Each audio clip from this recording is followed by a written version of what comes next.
Hey, what do you hear? What do you say? It's Dami again. And today, exciting news from the world of Quad Cortex.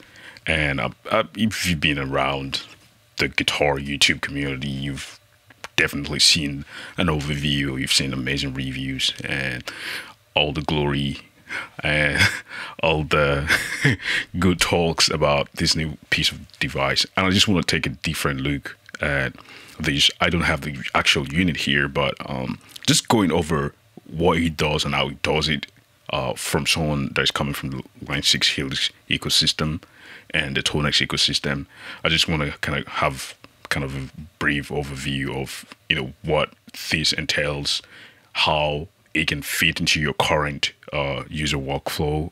How useful is this going to be if you already have gears that are functional and working for you? Like, do you really need this? What does this bring to the table that could make it worth purchasing? Or is it worth trading an existing gear for? Those are the things we're going to look at today. So let's dive into it here. Okay, right here on the website, there's a lot of information here. And oh, this is water, by the way. I like drinking water from a mug. I don't know if you guys like that. So yeah, it's pretty simple. I like the form factor. It's really small. And two things that just makes this even that just makes me consider this, that just make this an amazing piece of gear. Number one is the price. It's sub $600. I was actually going to get the Kemper player one, but then it was overpriced, and the size and all that stuff, it just wasn't it for me. And this comes in a smaller factor, and it can actually capture, which is something the Tonex One does not have.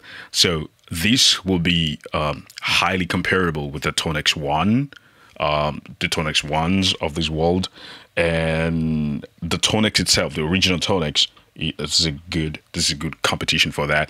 This is a good competition for even the Quad Cortex, the big brother itself. This is a huge competition because it does everything that does in a smaller factor, and a fifth of the price. This is in the 500s, and that is 2,500. So that's like $2,000 off of what the Quad Cortex, the huge big brother, can do. So this is already a win, in my opinion. I like the compact design. It is stereo out. You can capture with a microphone. It has a XLR combo quarter inch in on the side, which means you can plug in a microphone to your cab. You can have your amp and overdrive pedal, and it's going to capture that amazingly, which is great. The design itself, it's impeccable. Let's go. Nano Cortex gives you the power of a full guitar and bass rig, so that's already a win. So you don't need a different one for the bass rig like you have for other gears. This is pretty standard. The headphones out, the two speakers out, left and right. The rear end is actually really nice. It has USB-C, and from what I read, the USB-C actually can power the device, which is great. Like, power supply has always been a thing for me, and this is coming in at 600 milliamps. It really could be iffy on your pedal board depending on the kind of power supply that you have, and it would not really be a nice thing for you to have to buy a different power supply just because you got a new pedal and then have to rework all your wiring and all that stuff. So I would have liked for this to have like 500 milliamps, but me buying these is not going to be on my pedal board. I can tell you for free. It's going to be on my desk. It's going to be good recording gear. Maybe I'll play 1 or 2 gigs with it. Maybe not. But this primarily will sit on my desk for captures, and for me capturing and playing like profiles and all that good stuff that I've captured. Overall, the slick design is amazing. The app, you can already trust Quad Cortex to come up with nice applications, good user interface. Kind of a ripoff of Line 6, but yeah, it works. So I like that it takes PD, and I also like the cool power supply with the USB-C. That's great. The headphone have a dedicated volume control, which is a killer feature right there. Because sometimes you don't want to use the same monitoring that you send into your computer audio interface to your in-ears.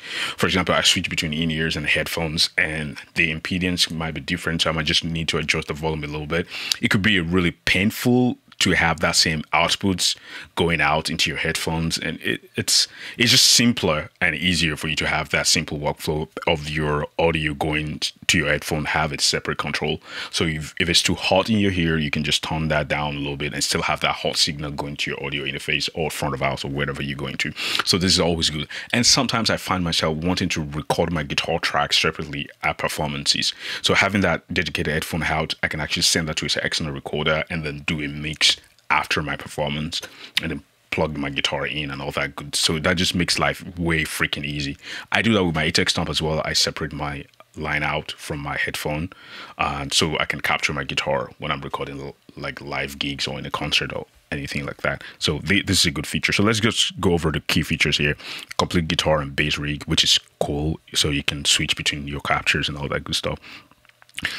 With same resolution as the Quad Cortex. I mean, it better. Create incredibly accurate digital replicas of amp, cab, or drive pedal in just a few minutes, which means it's faster. I mean, I will have to have my hands on these to actually test how fast it is. Fits the palm of your hand. One thing about Quad Cortex capture is actually it's simpler and more straightforward than that you have in the Tonix capture. I actually use that Tonix capture more as a reamp box than actually an actual capture, because it's complicated with the software. It's just not an easy workflow. But the Quad Cortex has a pretty easy workflow. It's dummy proof and foolproof for people like myself. Compressive signal chain, post FX.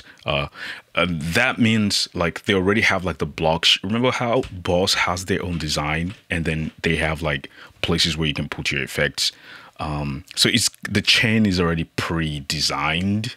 I don't know if that's cool or not, but I mean, not bad. Impulse response loader, of course, adaptive noise gate. So you have that noise gates at the beginning of your chain. So just like you do have in the Port Express and the Tonix, you have that noise gate dedicated from your input. The HX Stub also has that. You can actually turn up a noise gate without using any of your, amp or effects boxes. So you just have that. It's built in. It's just always there on your way in to the app, which is kind of cool. Gapless preset switching. This is a no-brainer at this point in this time and age. I love this low latency audio with 24-bit audio and 48 hertz recording. I know a lot of people do 44.1, that's fine, but I do 48 for some reasons. I can't explain it, but it just sounds way better to me. I know there's a lot of debate about 44.1 and 48 kilohertz sample rates. Listen, I've been recording 48 and I like how they sound. That's just it. It's not a big deal. There's a reason why movies use 48 for the audio. So yeah, I mean, anything above 48 is kind of an overkill at this point because they're not really audible to the human here. But for someone like myself, I like 48. It's just a tiny little step above, and it just works well for me. Standalone unit integrate with existing setup, that's fine. So that is where the problem of that power input comes in, because the power requirements is kind of a little bit different. 600 milliamps could be a lot because all the pedals that I have here are around that 500 or below. So it's looking for that dedicated power out that will have 600 milliamp might just be, a little bit challenging if you already have a pedal board of that nature. So that might just be a quirk there. Intuitively used, beginner friendly. I mean, from the build itself, you see there's a button for capture, there's a save button, there's an exit button, you have your load, mid, treble. The old design and the size that it fits in the palm of your hand is just impeccable. And the fact that it actually could do the capture, it's great. From this picture, you see, the microphone here, plug in your guitar, play, and then capture with the microphone. It couldn't be simpler. Like, it cannot be simpler than that. And shout out to the Neuro guys. I've always been a fan. Not a fan of the Quad Cortex itself, but I'm a fan of the plugins and software. It's impeccable. I just feel the Quad Cortex is, one, overpriced. Two, there's a lot of buying the hardware for hope of future software updates. I'm just not a fan of that. A lot of companies actually do that. Apple being at the forefront of that, they will sell you on hardware with a promise of future software updates. And if you know me well, I'm already very skeptical about companies and the software updates. I just want my device to come shipped standalone. I know what it does, and I want it to do exactly what it does. I always make reference to my 11 rack. When that device came, a lot was said about the software, how you can use the software, and a couple of years down the line, Avid could give a rat behind about that software. So, but the fact that it's standalone, you can still tweak and do stuff on the device itself without needing a third-party application or a manufacturer application or a software or an app on your phone. It just makes more sense. So the only problem that I have with this device is how it's not really that much of a standalone, because you still need your phone app. What happens when Apple decides to update their iPhone, this, and their DSP just feel it's not profitable anymore to actually just release a new software for that. Yeah, so this is just me overthinking, but I mean, for the time being, while it works, it's still gonna work. So yeah, whatever. Neural capture, every dream of having a collection of your favorite amps at your fingertips. Nano Cortex ships with 25 neural captures already with the Mesa Boogie, Fender, Princeton, D's, and can they actually do that? Fender, Princeton? Yeah, okay, whatever. You could also get free access to growing library, and that's something I like about the Quad Cortex. You can get all this great library and just sync them in, and you have great captures. I mean, not everyone can capture great tones. But with the way this setup is, I don't think it's going to be so hard. And, I'm going to be on the wait list to grab one of these very soon, because I really am looking to capture my Princeton to certain specs. I mean, I've seen a lot of captures from other people on my Tonex. It just doesn't do it for me. It's kind of it's not very clean. It has a little bit of dirt to it with other people's captures that I've used. I've tried to capture with the Tonex as well on my end. It's still not as clean as I want it to be pristine, like from what I hear from my amp. So I want to be able to try this out and see if it's a little bit different. And I know a few people have that same thing with when they capture amps. It comes out a little bit dirtier than the actual amp itself. I'm not sure what the gain structures are for these captures, but I'm really very interested in getting these. So you have your pre-effect, you have your adaptive gain and transpose. We can change the tune of your instrument, blah blah blah blah blah, with no latency. That's cool. Post effect, you have chorus, you have analog delay, and you have mid-halt reverb. That legendary lexicon one. Yeah. So if you have been in the family, you all right, so let's see what he has. I mean, basically, the Fender Precision 65 is, I mean, it's hard not to have that one.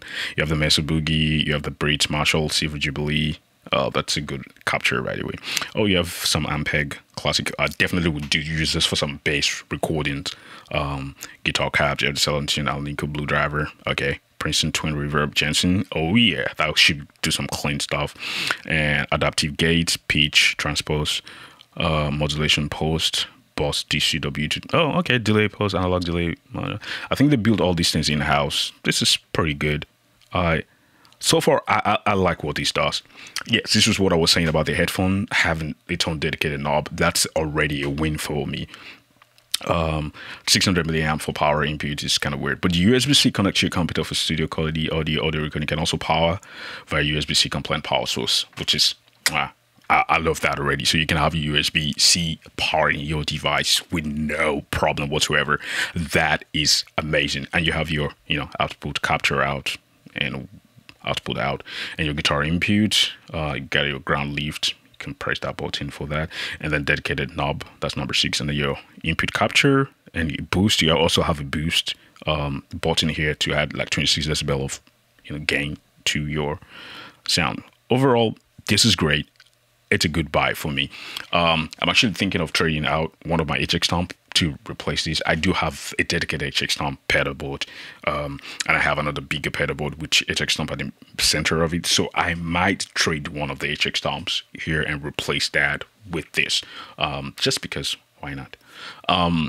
Yeah, so let me know what you guys think. If you think this is a game changer, if you think it's something you are looking to get or you will want to get, let me know in the comment below, and I'll be making more videos once I have my hands on this particular pedal. So until next time, keep having fun and don't ever stop creating.